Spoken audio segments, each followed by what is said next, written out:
মনে হচ্ছে পার্লামেন্টটা কোনো না কোনো কারণে সাময়িক সময়ের জন্য লিজ দিছে। জুলাই সনদ সংবিধান সংস্কার বাস্তবায়ন আদেশ হলো ডিম। তাহলে এই ডিম পাড়া পর্যন্ত রাজাহাঁস বড় হইল কি করে?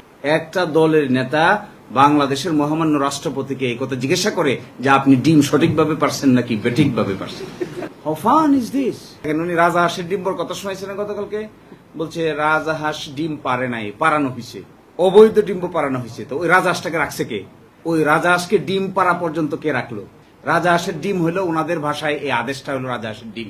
এটা হলো জুলাই সনদ সংস্কার বাস্তবায়ন আদেশ, সংবিধান সংস্কার বাস্তবায়ন আদেশ হলো ডিম্ব। তাহলে এই ডিম পাড়া পর্যন্ত রাজাহাঁস বড় হইল কি করে? এই ডিম পাড়া পর্যন্ত রাজাহাঁস বড় হওয়ার পিছনে যারা রাজাহাঁসকে খাওয়াইছেন, প্রোটেকশন দিয়েছেন, সুন্দর ঘর দিয়েছেন, বাড়ি দিয়েছেন, বা ওখান থেকে আসার সময় খাদ্য, যাওয়ার সময় খাদ্য, আদরে আপ্যায়ন করেছেন, তারাই তো রাজাহাঁস ডিম পাড়ার জন্য সবচেয়ে বেশি দায়ী হওয়ার কথা। কোন রাজাহাঁস ডিম পাড়ার আগে বড় তো হয়েছে। এই বড় হওয়া আবার আরো ইন্টারেস্টিং, দেখেন কি আশ্চর্য কথা। রাজাহাঁসের ডিম পারছে এই কথা ওনারা বলছেন, তো রাজাহাঁসের ডিমের বেনিফিশিয়ারি কে? ডিম সরাই দেন দেখি, নির্বাচন থাকে কিনা। এই ডিম সরালে তো বাচ্চা নাই। তো রাজাহাঁসের ডিমটা কতক্ষণ পছন্দ হয়? যতক্ষণ নিজের পক্ষে থাকে। আর আরো আশ্চর্য, উনি নাকি রাষ্ট্রপতিকে জিজ্ঞাসা করেছেন।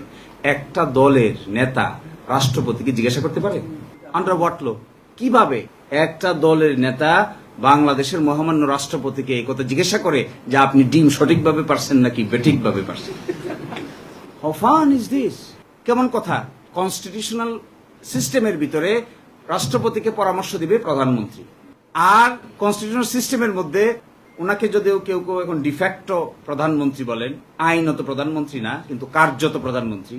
তো কার্যত প্রধানমন্ত্রী ভালো কাজই তো করেছেন, কে ডিম পারে আর কে ডিম পারবে না এটার হিসাব রাখতেছে। আরো একটা ইন্টারেস্টিং, উনি বলছেন একটা যে কুইনাইন খাওয়ানো হয়েছে, কালকে দেখবেন একটা কথা বলছে কুইনাইন খাওয়ানো হয়েছে। কুইনাইনটা কি? এই অর্ডারটাকে বলছেন উনি কুইনাইন। আর যে সংস্কার প্রস্তাব দিয়েছে তার মধ্যে কিছু কিছু ব্যাপারে ওনারা একমত না, তো মূল প্যাকেজের সাথে দুই একটা ওনারা দ্বিমত, এটাও ঢুকে দিয়েছে। সুতরাং কলার ভিতরে কুইনাইন ঢুকে বাচ্চাকে নাকি খাওয়াইছে। একটা ওই যে 4টে প্রশ্নের ভিতরে একটা আছে উচ্চকক্ষ গঠন হবে আনুপাতিক হারে, ভোটের আনুপাতিক হারে, এটা হলো বলছেন উনি কুইনাইন। 3টার সঙ্গে একমত, একটার সঙ্গে একমত না। এই কুইনাইনটা ওখানে ঢুকানো হয়েছে। কি হবে তাহলে? জ্বর এমন ভাবে আসছিল, ওই কুইনাইন তখন খাওয়া ছাড়া আর তো কোনো অপশন ছিল না। এখন কুইনাইন কোথায় গেল? বমি করে দিয়েছেন। পার্লামেন্টে ঢোকার পরে কুইনাইন তো ঢুকে গেছে আগেই। কুইনাইন ঢুকে নির্বাচন হয়েছে, কুইনাইনকে মেনেও নিছেন। এই কুইনাইনকে বুকে ধারণ করে রেফারেন্ডামের জন্য প্রপাগান্ডা করেছেন, প্রচার করেছেন। পাশ হয়ে যাওয়ার পরে এখন কুইনাইন বাইর করতে চাচ্ছেন। কুইনাইন তো হজম হয়ে গেছে, নাই তো কুইনাইন আর।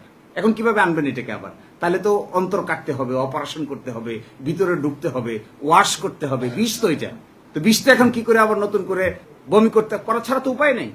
এবং এই সমস্ত আর্গুমেন্ট আসলে একটা ওয়ান ওয়ে ট্রাফিকিং পেয়ে গেছে পার্লামেন্টের ভিতরে। মনে হচ্ছে পার্লামেন্টটা কোনো না কোনো কারণে সাময়িক সময়ের জন্য লিজ দিছে। এই সংস্কারের প্রশ্নে ল মিনিস্টার কি বলছেন? ল মিনিস্টার আমাদের সবাইকে বলছে তোমরা সোশ্যাল কন্ট্রাক্ট থিওরি পড়ে আসবা। সকলের বইও দিছে। আমার জানা মতে পার্লামেন্টের সচিবালয় থেকে কারো কারো বাড়িতে বইও পৌঁছায় দেওয়া হয়েছে। তো সোশ্যাল কন্ট্রাক্ট থিওরিতে কি আছে? উইল অফ দ্য পিপল, রাষ্ট্রের সাথে জনগণের কন্ট্রাক্ট ছিল, কন্ট্রাক্ট ভায়োলেট হয়ে গেছে 5 তারিখ। 5 তারিখের পর তার কন্ট্রাক্ট নাই। 5 তারিখের আগে কন্ট্রাক্ট কি ছিল? রাষ্ট্র কিভাবে চলবে, সংবিধানের কি নিয়ম নীতি আছে, দ্যাট ওয়াজ দি কন্ট্রাক্ট। 5 তারিখে সব ভায়োলেশন হয়ে ফেটে ফুটে সব শেষ।